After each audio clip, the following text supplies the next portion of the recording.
واذكر في الكتاب إبراهام إنه كان صديقا نبيا إذ قال لأبيه يا أبت لم تعبد ما لا يسمع ولا يبصر ولا يغني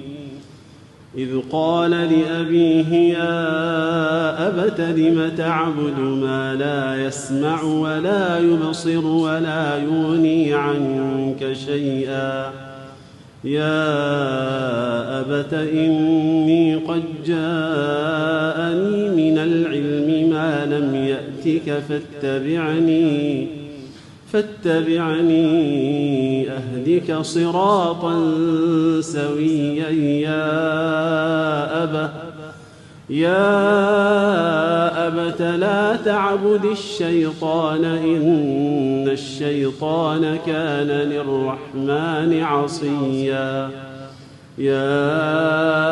أبت إني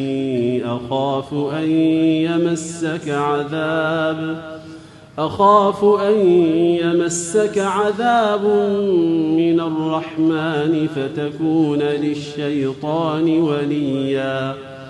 قال أراغب أنت عن آلهتي يا إبراهام لئن لم تنته لأرجمنك واهجرني مليا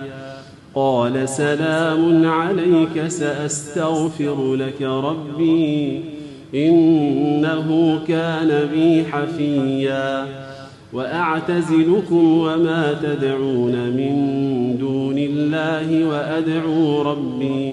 وأدعو ربي عسى ألا